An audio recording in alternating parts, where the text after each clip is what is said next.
The first thing I noticed was the silence, not the peaceful kind, not the sacred kind. The kind that comes after a scream, when the air is still shaking, but nobody dares to breathe. I stood in the open mouth of the throne room, holding a battered tool case that did not belong in a palace, and every instinct I had told me to turn around. Because the room was too beautiful to be real, and too dangerous to be kind. Tall pillars of cyan light climbed into darkness above, like frozen lightning, and the floor beneath my boots reflected everything, as if the whole world had been polished for a funeral. At the center, a throne of gold rose like a monument to a forgotten god, carved with serpent shapes that curled upward, proud and hungry, and on it sat the alien queen. Her skin was pale, light blue to gray, smooth like moonstone, and her eyes were large and dark, deeper than night. Her hair was gathered in an elaborate crown of pale strands, and a delicate pendant lay at her throat. Trembling with each breath she took, she did not look at me the way a ruler looks at a servant. She looked at me the way a drowning person looks at the only hand left above water, in the foreground, at her feet. A circular pedestal blazed with golden light, throwing sparks and glowing dust into the air. The pedestal was not decorative, it was a machine, a living machine, by the way it pulsed, by the way it trembled, by the way the gold light flickered like a heartbeat, trying to keep time, and it was failing. I knew that before anyone spoke a word. Because failing machines make a sound. Even when they are silent, they make it in the rhythm of the lights, in the stutter of the energy field, in the smell of ozone and hot metal, in the way the air feels sharp against your teeth.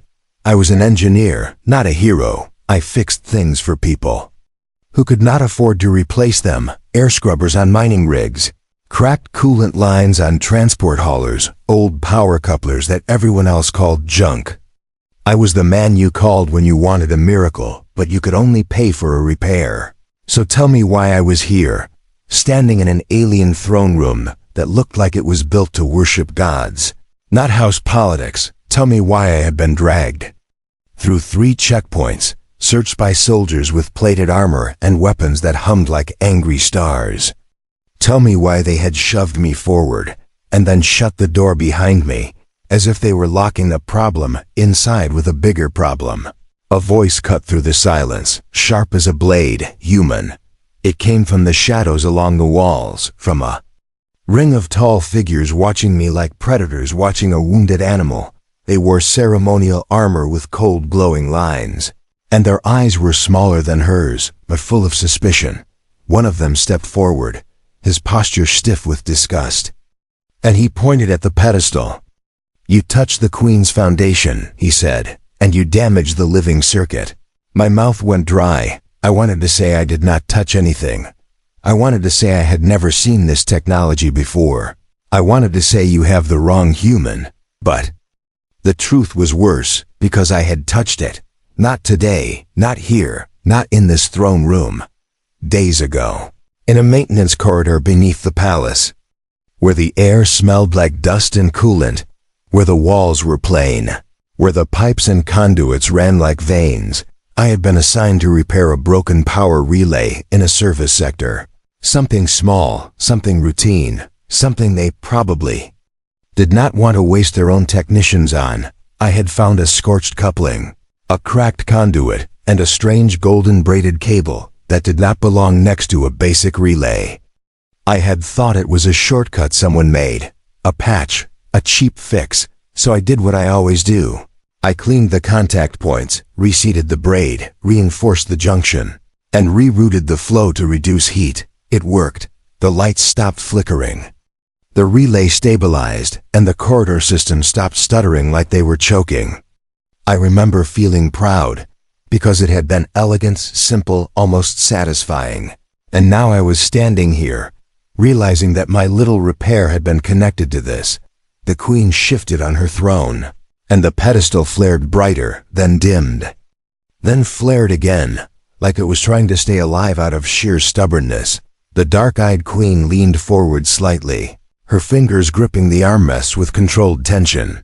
She was holding pain inside her posture, not dramatic, not loud, just contained. Like a star trapped behind glass, the counselor in armor spoke again. Louder, as if volume could replace truth. The pedestal is bonded to her life, he said. And the throne is bonded to the empire. And you interfered with it. I swallowed, forcing my hands to stay calm, forcing my shoulders to lower, forcing my voice not to crack. I did not know, I said. I was fixing what they told me to fix. That made a ripple of cold laughter from the watchers. Of course you did not know, the counselor said, with poison in his tone. You humans never know. You step into sacred systems like children stepping into fire. I wanted to snap back. I wanted to remind him that fire can be tamed, that children grow, that ignorance is not a crime when you are kept in the dark. But then the pedestal made a new sound, a faint, rising whine. The kind that happens before a containment field collapses. The golden light around the queen's feet sputtered, and the sparks turned violent. The queen's jaw tightened and something in the air shifted from accusation to fear. Because whatever this was, it was about to break. The counselor's voice sharpened. If the pedestal fails, she fails, he said. And if she fails, the throne fails. He looked at the queen, then at the ring of watchers. And in that glance I saw something that had nothing to do with duty, hunger, not for food, not for power in the abstract, for opportunity. A failing queen was a door that could be kicked open. A dying throne was a vacancy. And suddenly I understood. This was not only about a broken system. This was about a room full of people deciding what kind of future they wanted. And I, a human engineer with grease under my nails, had been thrown into the center like a coin flipped into the air. The queen's voice came at last, soft, controlled, and terrifying in its calm. Leave him, she said.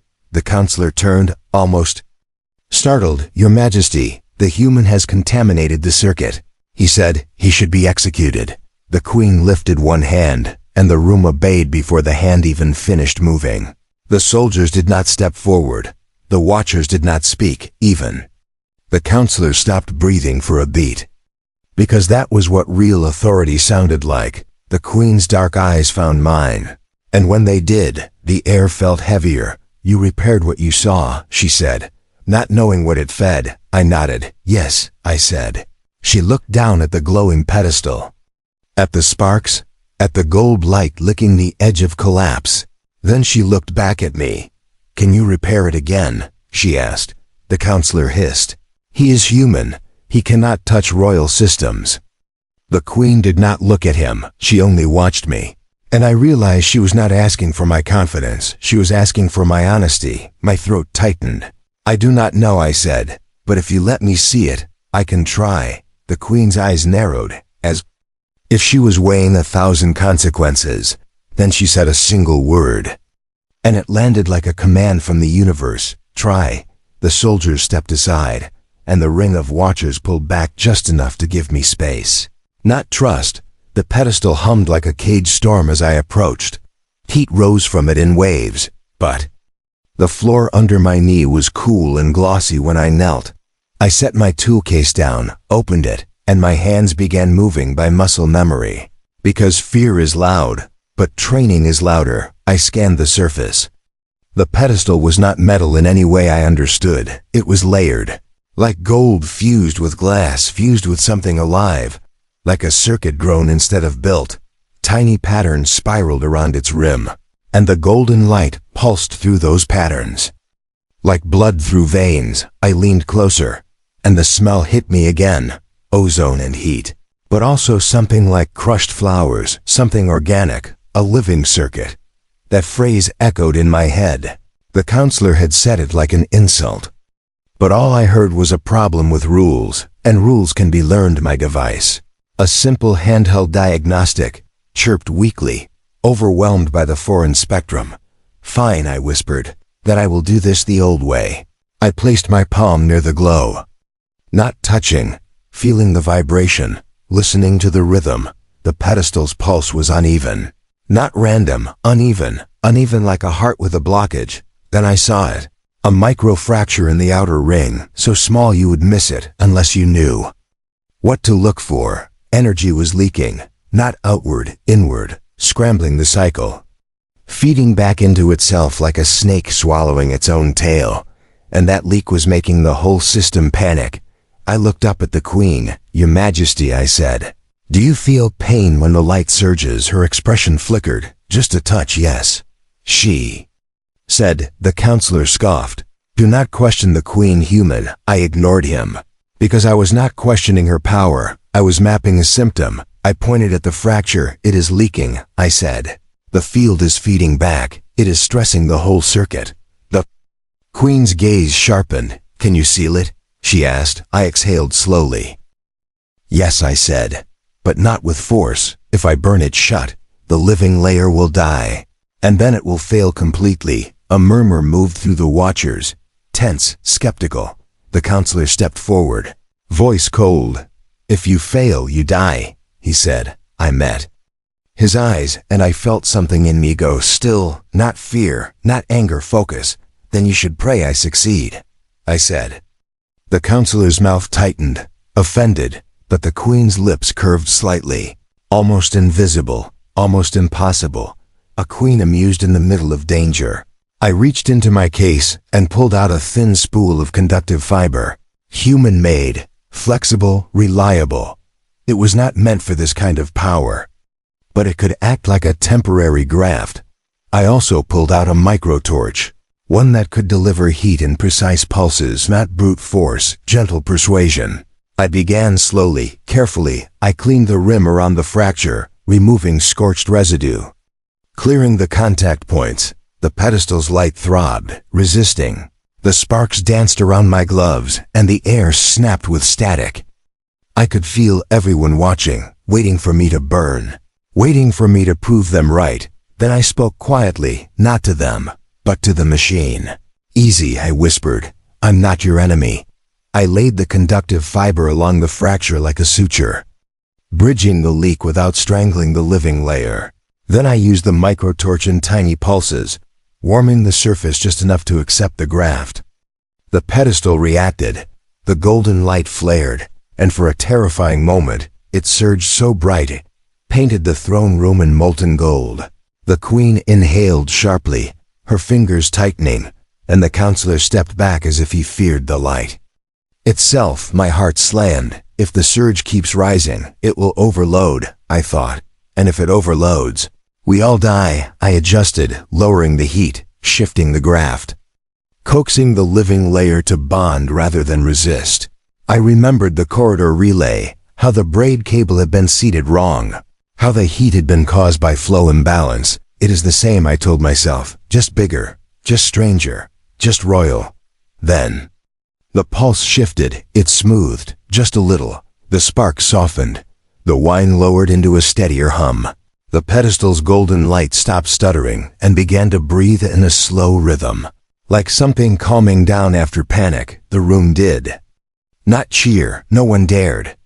But I heard the smallest sound from the throne, a breath released, a tension easing.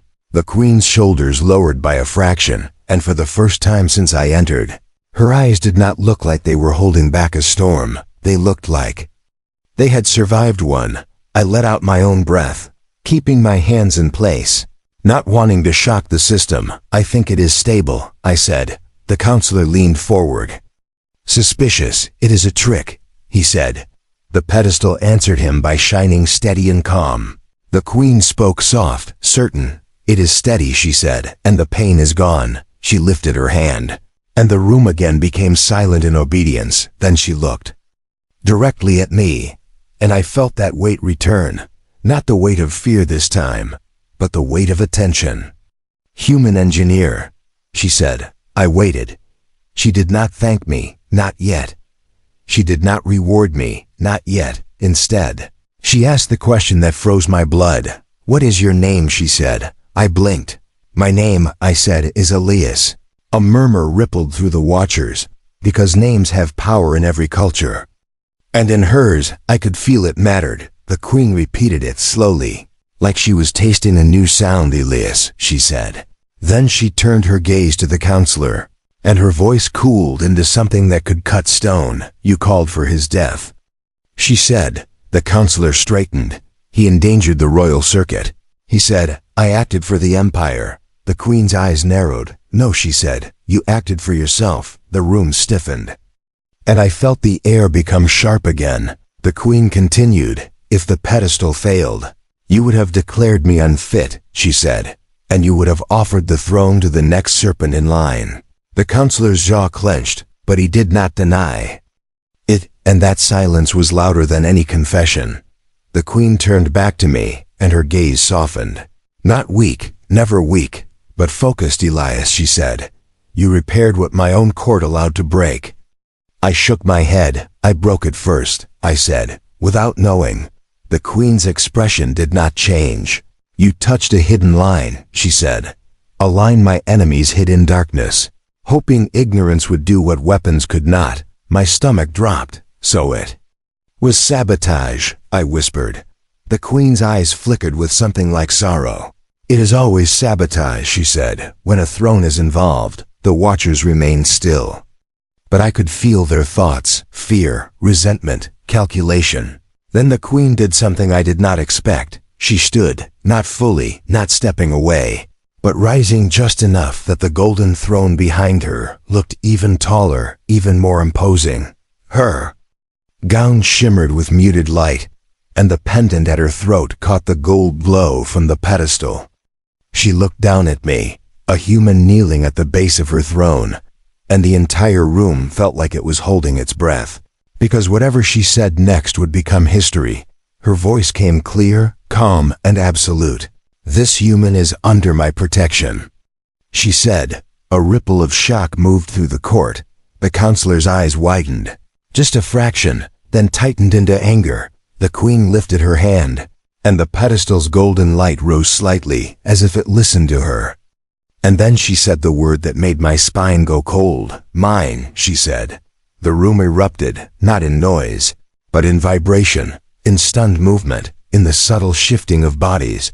The counselor stepped forward, voice hard. "Your Majesty, you cannot bind yourself to a human," he said. "It violates the blood law." The queen turned her head slowly, and when she looked at him, it felt like winter. "Do you challenge my law?" she asked. The counselor froze, caught between ambition and survival. I stared up at her, unable to understand what that word meant in her culture. Mine could mean property, possession, bond, oath, protection, and none of those options felt safe. My throat tightened. "Your Majesty," I began. Her gaze snapped back to me, and suddenly the throne room fell silent again. "Speak, Elias," she said. I forced myself to breathe. "What does that mean?" I asked. "In your law?" The queen's expression softened, and for the first time, I saw something raw beneath the crown, something lonely. "It means," she said, "that if they want you, they must go through me." The air in my chest loosened a little. "Protection," I thought. Then she added, her voice quieter. "It also means," she said, "that you are no longer alone in this palace of knives." That hit me harder than any threat, because she was right. I had been alone. I stepped off my ship. Alone the moment they put chains on my wrists and called it protocol. Alone the moment they judged me as lesser, because I was human. Now a queen was telling me I belonged somewhere, even if that somewhere was a throne room ready to tear itself apart. The counselor's voice returned, dripping with controlled rage. "Then the human must remain here," he said, "under guard, under limitation." The queen's eyes narrowed, and her voice rose, not in volume, but in force. "No," she said. The one word slammed into the room like a shockwave. Even I flinched, and I was kneeling. The queen stepped forward, just one step, and the golden throne behind her looked like it was watching. "Elias will remain close to the pedestal," she said, "because the pedestal will be attacked again." The counselor scoffed. "We have soldiers," he said. The queen's gaze cut him down. "Soldiers cannot repair a living circuit," she said, "and soldiers cannot see what they do not understand." Then she looked at me, and her voice softened again. "Can you see more than they can, Elias?" she asked. I hesitated. "I can see patterns," I said. "And I can see lies and wiring." The queen's lips curved slightly, and this time it was unmistakable. "Good," she said. "Because you will help me find who wanted me dead." The words sank into me slowly. I had not come here to be part of an empire. I had come here because my salvage contract paid well, because my crew needed fuel, because the universe is expensive when you are not born into power. And now I was being invited, no, pulled, into the center of alien politics. A queen's life depended on a machine I had accidentally touched, and now she wanted me to help her hunt the hand that tried to kill her. The court shifted, uneasy. The counselor bowed stiffly, a gesture that was not respect but calculation, as, "You command," he said, but his eyes were already promising future violence. The queen sat again, slower now, with steadier breath. The pedestal remained calm beneath her, glowing like a controlled sun. A pair of soldiers approached me, not rough, but firm, guiding me to the right side of the throne. There, a small device lay on the floor, dark and sleek, and I realized it was not mine. It looked like the kind of tool an assassin would hide, not the kind an engineer would use. My eyes narrowed, and I reached for it. The soldier stiffened, but the queen's voice came. "Let him," she said. I lifted the device carefully, turning it, studying the seams, the hidden ports, the faint residue along the edges. "This is a signal injector," I said, quietly. The counselor's eyes sharpened. "Explain," he demanded. I did not look at him. I looked at the queen. "Someone used this to push a pulse into the pedestal's control cycle," I said, "like a poison drip, not enough to break it at once, enough to weaken it until it failed naturally." The queen's fingers tightened on the throne arm and the pedestals. Light flickered once, as if it remembered pain. "Who had access?" the queen asked. I looked around, my brain already building a map. Maintenance corridors, access panels, hidden lines, court technicians, ceremonial engineers, security rotations. And then I thought about my job request. Days ago, a simple relay, a corridor system. No one important should care about. "It was a setup," I said. The counselor sneered. "You accuse my court." He said. I raised my eyes to him, and my voice went low, steady, dangerous. "I accuse whoever ordered a human outsider to repair a line connected to the throne," I said, because that order was either incompetent or deliberate. The room went still. The queen's gaze locked onto the counselor. "Who ordered the repair?" she asked. The counselor's throat moved. It was rooted through the lower chamber. He said, "Standard outsourcing." The queen's eyes darkened. "No," she said, "not standard." She lifted her hand again, and this time, the turquoise pillars seemed to pulse in response. "Bring me the records," she said. "Now." A servant rushed away. The counselor stood rigid, his pride trying to hold him up like armor, and I realized something else, something that made my skin crawl. This court had allowed a human to touch a sacred line. And they had done it with a smile. Either they were truly arrogant, or they were confident they could blame me when it went wrong. The queen's voice came softly. "Only for me this time, Elias," she said. "You did not come here to be bound to my throne." I swallowed. "No," I said. Her gaze held mine. "But you are here now," she said. "And there is a reason the universe threw you at my feet instead of someone else." I almost laughed because it sounded like superstition, like fate, like nonsense. But then the pedestal hummed under us, steady and alive. And I remembered the moment I saw the microfracture, the moment I understood the leak, a moment where logic and instinct had fused. Maybe the universe did throw people into places they did not expect. Not for magic, for consequence. The servant returned with a thin crystal slab, glowing with data, and handed it to the queen. Her eyes scanned it quickly, too quickly for me to read. Then her gaze stopped, a pause, a slight tightening of her jaw. Then she lifted her eyes, and the room felt like it tilted. She spoke a name, calm, clear, lethal. "Counselor Vayarin," she said. The counselor's face went pale. I did not know his name before, but the way the room reacted told me it mattered. "Your signature authorized the corridor repair," the queen said, "and your guard rotation allowed an unknown device to remain near my pedestal." Varin's voice came sharp, defensive. "Coincidence," he said. "You cannot convict on coincidence." The queen's voice did not rise. "No," she said, but I can watch your fear, and your fear is screaming." The counselor's hand twitched toward his side, toward where a weapon might be hidden. In that instant, my body moved before my mind finished thinking. I shifted forward, placing myself between the throne and him, still kneeling but ready. The soldiers reacted, weapons lifting. Viren froze, eyes wide, and the queen's voice dropped into something ancient. "Do it," she said. "And you die." Viren's lips curled. "You bind yourself to a human." He spat. "You weaken the blood. You disgrace the throne." The queen's eyes went very still, and when she spoke like someone telling a truth that had been waiting a long time. "You do not know strength," she said. "You only know purity." She leaned forward, gaze locked on him. "Strength is what holds when the room is burning," she said. "Strength is what repairs what pride refuses to touch." She lifted her hand and pointed toward me. "This human did not ask who I am before he tried to save me," she said. "He did not ask what he would gain. He did not ask which faction would approve. He saw a failing heart, and he fixed it." The word "fixed" hit the room like a hammer, because it turned a sacred crisis into a simple truth. Viren trembled, rage and humiliation twisting together. Then he smiled, and the smile was wrong. "Too sharp, too sure. If I fall," he said, "you fall with me." And he activated something. A pulse surged through the throne room, invisible but felt in my bones. The turquoise pillars flickered. The pedestal flashed gold, then flared brighter. The queen inhaled sharply, pain returning, sudden violent. "No." I whispered. Verscharen had a backup, a remote injection. I lunged toward the pedestal, hands moving fast, eyes scanning, brain screaming. The golden light surged. The graft I placed began to strain, and the living layer fought like an animal caught in a trap.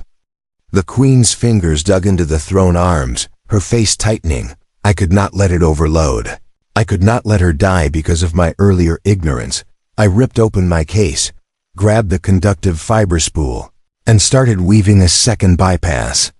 Faster now, less gentle, but still careful enough not to kill the living layer. I spoke through clenched teeth. "Your Majesty, I need you to lean forward," I said. "It will reduce load on the rear conduits." Her eyes snapped to mine, pain sharpened them. "But trust there too." She leaned, and the pedestal's pulse shifted, just enough. "Good," I muttered. I anchored the second bypass, then tapped the device again. The signal injector in my hand still held residue, and I realized I could use it against itself. I reversed its polarity, rerouted the pulse, and slammed the counter signal into the feedback loop. The pedestal screamed in light, then steadied. The golden glow snapped back into rhythm. The spark softened, the wine faded, and the queen exhaled a breath that sounded like someone returning from the edge of a cliff. Silence returned, but it was not peaceful. It was the silence of a room that had watched a coup fail in real time. Viren stared, stunned, his confidence cracking. "You should have won." His eyes seemed to say, "Humans do not beat royal systems. Outsiders do not beat blood law." But the pedestal glowed calm again, and the queen sat upright. And the throne did not fall. The queen lifted her hand, and soldiers moved like a tide, surrounding Viren, disarming him, dragging him back. Viren shouted, struggling. "He is a contaminant. He is a parasite. He will destroy you." The queen's voice cut through him, calm as a blade sliding into a sheath. "Enough," she said. Then she looked at me, and her gaze held something that made my chest ache. Not pity, not gratitude alone, recognition. "You stood between my throne and death," she said twice. I swallowed, hands still shaking slightly from adrenaline. "I just did the job," I said. The queen's lips curved. And this time, there was warmth. Brief but real. "No, Elias," she said. "You did what my court would not." She rose again, fully now, stepping down from the throne, and the room stiffened with shock. "Because queens do not step down for anyone," she descended, until she stood on the glossy floor in front of me. Her gown whispered over the surface, her pendant shimmered, and her dark eyes held mine. The soldiers kept their distance, As if the space between us had become sacred, she lifted her hand, and for a moment I thought she would touch my face. Instead, she placed her palm over the pedestal's rim, feeling the steady pulse. Then she spoke, softly, but the entire room heard it. "This human is mine," she said, "and anyone who reaches for him reaches for war." The court froze, because she was not only claiming me, she was daring them to test her. I should have been terrified. I should have felt trapped. But what I felt, strangely, was safety. The kind you feel when a storm is raging outside, and you realize you are standing under something strong enough not to break. The Queen leaned closer, voice lowering so only I could hear it. "You asked what it means, Elias," she said. I nodded. Her eyes softened. "It means you will not be discarded," she said. "It means you will not be blamed for what my enemies planned. It means your life has weight here." My throat tightened. "Why?" I whispered. The Queen's gaze drifted, not away from me, but through me, like she was looking at a memory. "Because when I was young," she said, "I watched my mother die on this very throne. Because her court believed she was weak." My breath caught, and I saw it, suddenly. The loneliness behind the crown, the fear hidden behind ritual, the constant pressure of being watched by people waiting for you to falter. "And now," she said, "they waited for me to fail the same way." She looked at the pedestal, then back at me. "But you did not let me fail," she said. The court remained frozen, soldiers holding Varen, watchers silent. The Queen turned to them, voice steady. "Take him to the judgment vault," she said. "Strip him of rank. Interrogate every ally. Purge every hidden line." Then she looked back at me. "And you, Elias," she said, "will stay with me." A simple statement, but it carried a future. My ship, my crew, my contracts, my quiet life of fixing broken things in forgotten places. All of it felt very far away. I swallowed. "My crew will worry," I said. The Queen nodded once. "They will be paid," she said. "And they will be protected." I blinked, caught off guard. She had thought of it. Not as a ruler buying loyalty, but as someone understanding that humans come with ties. Then she stepped closer, and her voice softened into something that did not belong in a throne room. "You are not a tool, Elias," she said. "You are not a pet. You are not a trophy." Her dark eyes held mine.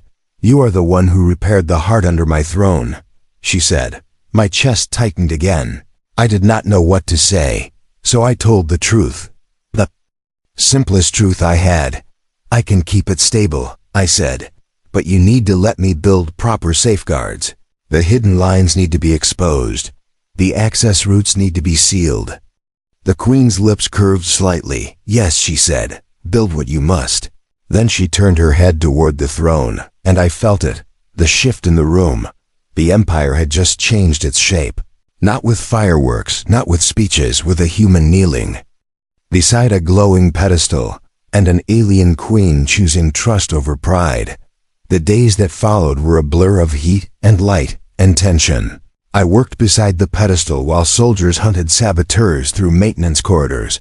I traced hidden conduits, mapped injection points, built buffers, and installed human redundancies in alien systems that had never considered human logic before. Some of the court watched me like a threat, others watched me like a curiosity, but the Queen watched me like a decision she would not regret. At night, when the throne room dimmed and the turquoise pillars softened into a calmer glow, she would sit quietly and speak to me, not as a ruler speaking to a servant, as a woman speaking to the only person in her palace who had touched her life and made it steadier. She told me about the blood law, about how her people believed bonds were only for their kind, about how the idea of choosing an outsider threatened the old order, and I told her about humans, about how we survive by adapting, by building bridges out of scrap, by fixing what others abandon. One night, she asked me softly, "Do humans fear being claimed, Elias?" I hesitated. "We fear being owned," I said, "but we do not fear being chosen." Her gaze held mine, and in it I saw a question she had not dared to speak, so I answered it anyway. If You mean mine as protection, I said. As loyalty. As partnership, then no. I do not fear it. The queen's breath eased, as if a weight had slid off her chest. Then she leaned closer, just a fraction, and she said it again, but this time it sounded different. Mine, she whispered, not as a threat to others, as a promise to me. The final attack came when the palace thought it was safe, when Varine's allies were being rounded up, when the hidden lines were being cut, when the pedestal had been stable for long enough that people began to believe the crisis had passed. That is when the lights died. Not slowly, not politely, instantly. The turquoise pillars went dark. The room plunged into shadow, and the pedestal's golden light flickered like a candle in a storm. Alarms did not sound, because the saboteurs had cut the alarm pathways too. I heard boots, fast, many. And the queen stood from her throne, eyes sharp, voice quiet. They are here, she said. My hands moved to the pedestal, feeling its pulse. It was straining. Someone was forcing it to draw power from itself, to burn its own life to keep the throne alive. If it collapses now, she dies. And whoever kills her in the dark can claim it was fate. The shadows along the walls shifted, and figures emerged, armored, moving with lethal intent. The queen's guards moved to shield her, weapons humming, but they were outnumbered. I looked at the pedestal, and a terrible clarity hit me. The pedestal was not only a support, it was a key. If I could change its output for one moment, not to fail, but to surge outward, I could light the room, I could disrupt the attackers. I could give the guards a chance, but it would hurt her, it might kill her. My breath shook. Your Majesty, I said, I can push a defensive burst through the pedestal, but it will spike your bond. The queen's dark eyes met mine, calm even as death approached. Do it, she said. My chest tightened. It could kill you, I said. The queen's voice came steady, and the throne room felt like it was listening. If I die hiding, she said, the empire dies with me. She stepped closer, her hand finding my shoulder, light touch, heavy meaning. Elias, she said, I chose you. The words hit me like fire. I nodded, swallowing hard. Then I moved. I rerouted the bypass lines I built, opened the buffers, and fed the pedestal into a surge pattern. The golden light rose, brighter, hotter, roaring like a sun being born. The queen inhaled sharply, pain flaring across her face, but she did not step back. The attackers lunged forward, and that was the moment I released it. The pedestal erupted in a controlled burst of golden energy, not an explosion, a wave. Light flooded the throne room, revealing every assassin, every hidden blade, every hostile movement. The guards fired. The attackers stumbled, blinded, disrupted, and the queen, standing beside me, lifted her hand and spoke one word that sounded like a verdict. Enough, she said. The air itself seemed to push back, and several attackers crashed to the floor as if the room had become a wall.